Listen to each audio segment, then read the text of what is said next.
Florence, 1478. The bells of the Cathedral of Santa Maria del Fiore echo across the city. Inside, a knife flashes, blood spills onto marble, and a dynasty is thrown into chaos. But the story doesn't begin here. It begins with a family whose wealth would reshape the world, whose influence reached from the banking halls of Florence to the throne of St. Peter, and whose name still defines power itself: the Medici. For nearly 3 centuries, the Medici family were the hidden architects of history. They financed kings, crowned popes, and gave birth to the Renaissance. They turned Florence from a small medieval city into the cultural heart of Europe. But behind the glory lay intrigue, assassination plots, political manipulation, corruption, and the kind of ruthless ambition that built an empire without an army. This is the story of how a family of bankers became the most powerful dynasty in history. If you're new here, you're right on time. Hit subscribe, and let's uncover what was buried. The birth of a dynasty. Florence, early 15th century. A city of merchants, traders, and craftsmen, locked in constant rivalry with neighboring states like Milan, Venice, and Rome. The air was thick with opportunity and danger. In Florence, power wasn't inherited through crowns. It was earned through gold, alliances, and reputation. Into this world stepped Giovanni de' Medici. Born in 1360, Giovanni was not destined for greatness. The Medici name existed in Florence, but it meant little. The family were respectable, modest, minor players in a city ruled by other powerful clans. But Giovanni had something others did not: vision. While most Florentine merchants sought quick profits, he understood the quiet power of finance. In 1397, he founded the Medici Bank, a venture that would soon become the largest and most respected financial institution in Europe. Unlike other bankers of the time, Giovanni's methods were different. He avoided ostentation. He dressed modestly, spoke with humility, and built his business on trust. Yet behind this modest image was a mind that understood the mechanics of influence. The Medici Bank wasn't just about loans and accounts, it was about building a network. Branches opened in Rome, Venice, Geneva, and even London. The bank managed the wealth of kings, nobles, and most importantly, the Pope. Handling the Vatican's finances gave Giovanni not only riches, but leverage. Soon, the Medici name was synonymous with stability and prosperity. But in Florence, wealth alone was not enough. The city was governed by the Signoria, a council of guild representatives, rotated every 2 months to prevent tyranny. On paper, Florence was a republic. In practice, it was a chessboard of families vying for dominance. Giovanni knew that raw power made enemies. So instead, he wielded influence from the shadows. He donated generously to public works, funded churches, and quietly supported political allies. To the people of Florence, he appeared not as a tyrant, but as a benefactor. When Giovanni died in 1429, he left behind not only a vast fortune, but a carefully built foundation of loyalty and influence. His son, Cosimo de' Medici, would inherit both the bank and the destiny of the family. Florence was about to enter a new age, and Cosimo would ensure the Medici would not just survive it, but dominate it. Cosimo de' Medici, the godfather of Florence. When Giovanni passed in 1429, his eldest son Cosimo de' Medici inherited not only the family's fortune, but the fragile web of alliances that had been carefully spun across Florence and beyond. Cosimo was not a soldier, nor was he a man of flamboyance. He was quiet, intelligent, and calculating, traits that would earn him the title Pater Patriae, the father of the fatherland. Florence at the time was not an easy city to control. Its streets were alive with rivalries, its politics filled with scheming factions. The most powerful of these families, the Albizzi, dominated the government and resented the rising influence of the Medici. They saw Cosimo as a threat, and in Florence, threats were dealt with swiftly. In 1433, Cosimo was accused of treason. It was a dangerous accusation, backed by his rivals, the Albizzi. He was arrested and imprisoned in the Palazzo Vecchio. For days, his fate hung in the balance. Some demanded his execution. But here, Cosimo revealed his true genius. From within his cell, he did not panic. He negotiated. He bribed guards, appealed to allies, and spread his wealth strategically. He understood that money, in Florence, was a more effective weapon than swords.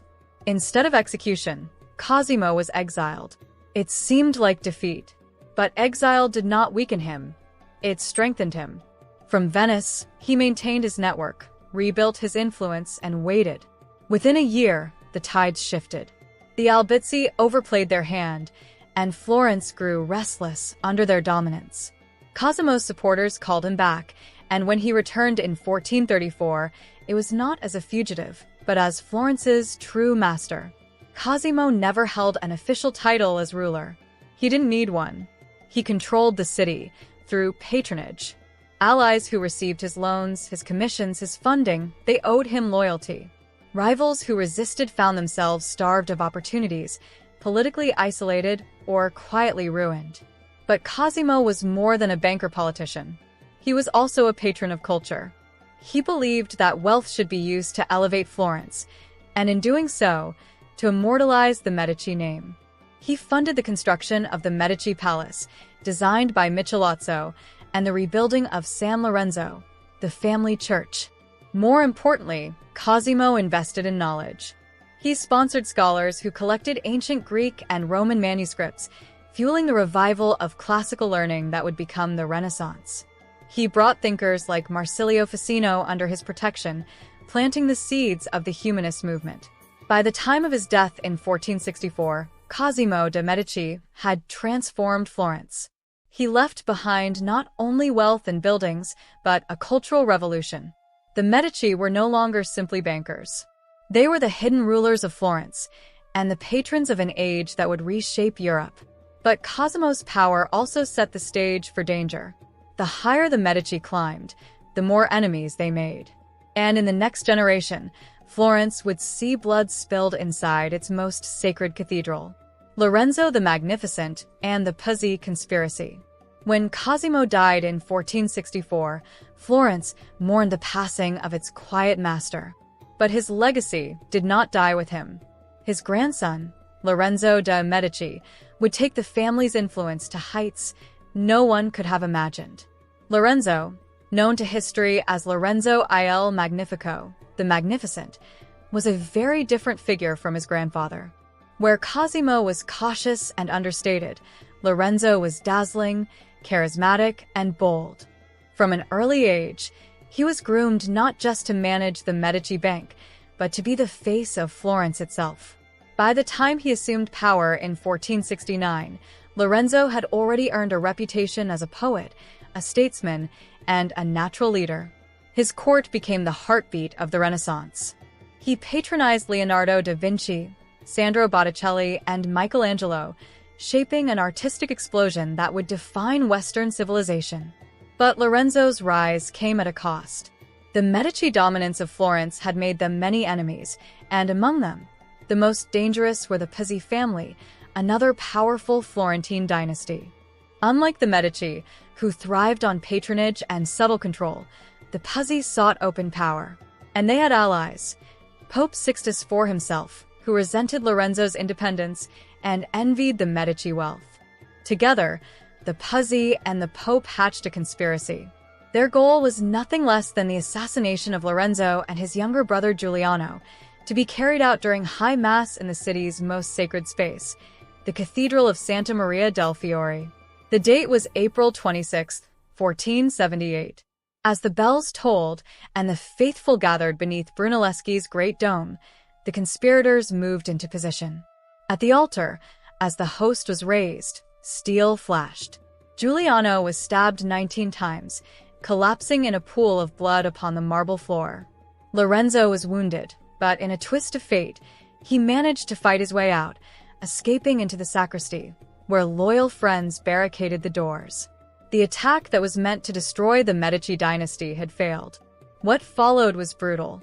The people of Florence rose in fury against the conspirators. The Pizzi were hunted through the streets, dragged from their homes, and executed in public. Their bodies were left hanging from the windows of the Palazzo della Signoria as a warning. Lorenzo, once a patron and poet, was now more than ever a political survivor. He tightened his grip on Florence, navigating wars, papal hostility, and financial strain. He used diplomacy and charm to outmaneuver kings and popes alike, earning respect across Europe. Under his rule, Florence reached its golden age of art, philosophy, and humanism. Botticelli's Birth of Venus, Michelangelo's early works, and countless masterpieces owe their existence to Lorenzo's patronage. Yet, even as he elevated Florence, the Medici Bank began to falter. Mismanagement abroad and the sheer weight of their cultural spending drained resources. Lorenzo held the city together not with money, but with his personality, prestige, and vision. When he died in 1492, at only 43 years old, Florence wept. But with his death, the golden age of the Medici seemed to dim. For lurking in the shadows was a fiery Dominican friar named Girolamo Savonarola, who would soon plunge Florence into religious frenzy and drive the Medici into exile. Savonarola and the fall of the Medici. The death of Lorenzo the Magnificent in 1492 left Florence vulnerable. Without his charisma and statesmanship, the Medici grip on the city weakened. His son, Piero de' Medici, inherited power, but he was no Lorenzo. History remembers him as Piero the Unfortunate. The timing could not have been worse. Europe was shifting. That very year, Columbus had set sail across the Atlantic. In Italy, a storm was brewing. King Charles VIII of France was preparing to invade the peninsula with one of the most formidable armies seen in centuries. Florence suddenly found itself at the center of European politics. When Charles marched south with 30,000 men, armored knights, mercenaries, and terrifying new siege cannons, he demanded passage and support from Florence. Piero panicked. Instead of rallying the city, he rushed to negotiate with Charles, surrendering fortresses, handing over money, and bending the knee. To the proud Florentines, it was an act of betrayal. The once mighty Medici had been humiliated. But in the background, another figure was rising, Girolamo Savonarola. Savonarola was a Dominican friar, gaunt and intense, with eyes that seemed to burn with holy fire. For years, he had preached against the corruption of Florence, the vanity, the greed, the decadence of the Medici and their wealthy allies. To many, he seemed a prophet. As Charles VIII's army thundered into Florence in 1494, Savonarola declared it divine punishment. And when Piero fled the city, the people turned not to another Medici, but to the friar. Florence had fallen into the hands of a preacher. What followed was one of the strangest episodes in Renaissance history. Savonarola established what he called a Christian republic. Instead of art and luxury, he demanded austerity, morality, and repentance. His sermons shook the city, warning of God's wrath if Florence did not purify itself. The Medici palaces were looted, their treasures confiscated. Great works of art, rare books, luxurious clothing, even musical instruments, all were thrown into huge pyres in the public squares. These became known as the bonfires of the vanities. For a brief moment, Florence, the jewel of the Renaissance, became a theocracy. But Savonarola's reign was doomed. His moral purges bred resentment, his condemnations of the Pope brought enemies in Rome, and eventually the Florentines themselves turned against him. In 1498, he was arrested, tortured, and executed in the same Piazza della Signoria where his bonfires had burned. His ashes were scattered in the Arno River, as if to erase him from history. Yet the damage was done. The Medici were gone, their dynasty broken. For the first time in nearly a century, Florence was free of their rule. Or so it seemed.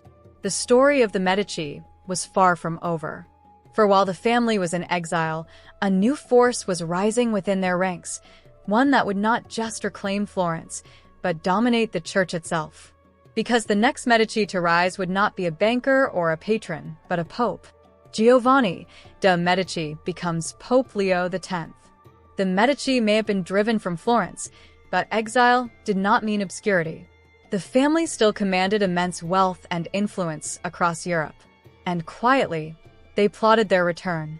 At the center of this resurgence was Giovanni de' Medici, the second son of Lorenzo the Magnificent. From childhood, Giovanni had been marked for the church. At just 13 years old, he was made a cardinal, a staggering rise for someone barely a teenager. Though the Medici were banished from Florence after Piero's fall, Giovanni bided his time. He cultivated allies in Rome, navigated the treacherous world of church politics, and ensured that the family fortune continued to grow. In 1513, after the death of Pope Julius II, the College of Cardinals elected Giovanni as the new pope. At the age of 37, he took the name Leo X. The Medici were back, not just in Florence but at the very heart of Christendom. As pope, Leo X embodied the splendor and contradictions of the Renaissance church. He loved music, theater, feasts, and hunting. The Vatican under his rule became a palace of art and luxury, hosting some of the greatest artists of the age. Raphael, in particular, thrived under his patronage, decorating the papal chambers with scenes of triumph and grandeur. But there was a darker side to this magnificence. The papal court was notorious for excess and indulgence, and Leo X seemed to embody the phrase, "God has given us the papacy, let us enjoy it." To fund his artistic projects and the lavish spending of the Vatican, Leo turned increasingly to the sale of indulgences, payments made by the faithful in exchange for the promise of reduced time in purgatory. It was a practice that had existed for centuries, but under Leo it became a vast financial enterprise. Money flowed in from across Europe, money that built St. Peter's Basilica, but also stoked resentment. In Germany, one monk in particular was outraged. His name was Martin Luther. In 1517, Luther posted his 95 Theses, a fiery denunciation of indulgences and corruption in the church. What began as a protest quickly exploded into a revolution. The Protestant Reformation had begun, and it would tear Europe apart. Ironically, it was a Medici pope who unwittingly ignited the greatest crisis in the history of the Catholic Church. Yet despite the religious turmoil, Leo's papacy strengthened the family's prestige. Florence once again recognized Medici dominance, and their enemies shrank back in the face of papal authority. The Medici had fallen, been exiled, and now, through Giovanni, risen higher than ever before. But this was not the end of their ambition. For if one Medici could sit on the throne of St. Peter, why not another? Indeed, the dynasty would soon give rise to two more Medici popes. And one of them, Clement VII, would face the greatest storm of all, the sack of Rome and the challenge of Protestant kings. Clement VII and the sack of Rome. When Giovanni de' Medici died in 1521, the papal throne would soon fall to another member of the family, Giulio de' Medici, the illegitimate son of Lorenzo the Magnificent's brother. Though born outside of wedlock, Giulio was legitimized early in life and quickly became one of the most capable clerics of his generation. In 1523, Giulio ascended as Pope Clement VII. Clement inherited not only the splendor of Renaissance Rome, but also the fractures tearing Christendom apart. Luther's Reformation had spread like wildfire, splintering Northern Europe from Rome's authority. Meanwhile, the great powers of Europe, France, Spain, and the Holy Roman Empire, were locked in bitter struggle for dominance. Caught between these giants, Clement attempted a delicate balancing act. He first leaned toward France, hoping to counter the growing might of Emperor Charles V. But when fortune turned, he shifted allegiance to Spain. His indecision and shifting loyalties, however, proved disastrous. In 1527, his worst fears came true. An army of Spanish and German mercenaries, many of them unpaid and half-starved, marched on Rome. Their leader, nominally serving Charles V, lost control of his men. What followed was one of the darkest days in the city's history, the sack of Rome. On May 6th, the soldiers stormed the Eternal City. For 8 harrowing months, Rome was subjected to pillage, slaughter, and desecration. Churches were looted, priceless works of art destroyed, and thousands of civilians massacred. And where was Pope Clement VII during this apocalypse? Trapped inside Castel Sant'Angelo, the great fortress connected to the Vatican by a secret passageway. From behind its walls, Clement watched as the spiritual capital of Christendom was brought to ruin. The sack of Rome was more than a humiliation. It was a turning point. It shattered the aura of papal invincibility and symbolized the decline of Renaissance Italy. Once the cultural and political heart of Europe, Italy would never again command the same dominance. For the Medici, however, the catastrophe had a strange silver lining. Though Clement's prestige suffered, his authority in Florence grew stronger. With imperial backing, the Medici cemented their rule over the city once more. And yet, Clement would face another storm brewing to the north, a storm not of armies, but of kings. For while Rome smoldered, King Henry VIII of England sought an annulment of his marriage. Clement, bound by political pressures, refused. The result was England's break with Rome and the birth of the Anglican Church. Thus, under Clement VII, the Medici presided over not only the sack of Rome, but also the splintering of Western Christendom itself. The family had placed two popes upon the throne of St. Peter. Both had guided the Church through crises of faith and war. But the Medici were not done yet. Their ambitions reached beyond Florence, beyond Rome, even beyond Italy. For through strategic marriages, they would soon weave their dynasty into the very fabric of European royalty. Catherine de' Medici, the queen who ruled France.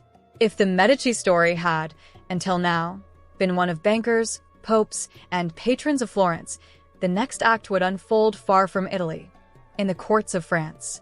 Born in 1519, Catherine de' Medici was the daughter of Lorenzo II de' Medici, Duke of Urbino. She was only weeks old when both her parents died, leaving her an orphan. But Catherine was not abandoned. She was a Medici, and her bloodline was too valuable to be ignored. Her uncle, Pope Clement VII, saw in her a powerful political tool. Europe in the 16th century was a chessboard of alliances, and Clement sought to strengthen Medici influence by binding the family to the throne of France. In 1533, at the age of just 14, Catherine was married to Henry, Duke of Orleans, the future King Henry II of France. At first, Catherine was overshadowed. Henry adored another woman, his mistress, Diane de Poitiers, and Catherine seemed destined to remain in the background. But fate and tragedy would transform her role. When Henry II died in a jousting accident in 1559, Catherine suddenly found herself at the center of power. Her eldest son, Francis II, ascended the throne but was weak and sickly. He reigned for just a year before dying, leaving Catherine as queen mother to her younger sons, Charles IX and later Henry III. For 3 decades, Catherine de' Medici would be the true power behind the French throne. France during this period was riven by one of the most brutal conflicts in its history, the Wars of Religion. Protestants, known as Huguenots, clashed with Catholics in a series of bloody civil wars. Catherine, pragmatic and calculating, often played both sides, seeking compromise where others sought victory. But she is most remembered, or rather, most vilified for her role in the St. Bartholomew's Day massacre of 1572. The event began with hope for reconciliation. Catherine arranged the marriage of her daughter, Marguerite de Valois, to the Protestant leader Henry of Navarre, hoping to unite the warring factions. Thousands of Protestants poured into Paris for the wedding festivities. But beneath the celebrations, tension boiled. On August 24th, the bells of Paris rang, and chaos erupted.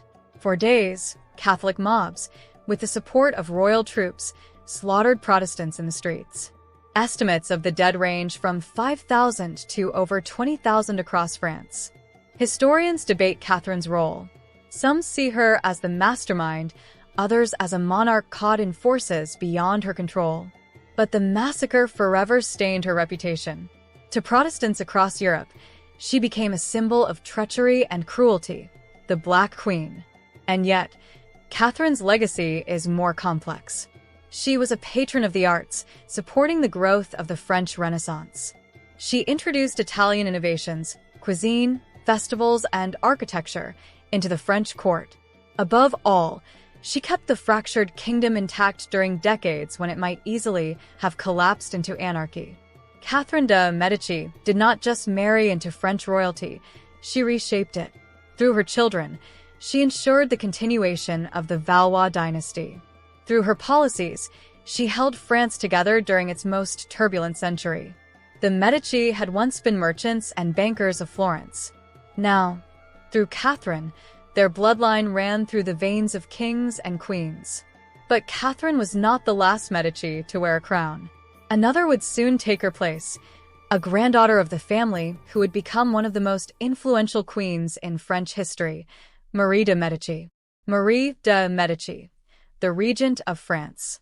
If Catherine de' Medici had carved her legend in blood and survival, her descendant Marie de' Medici would carve hers in stone, paint, and power.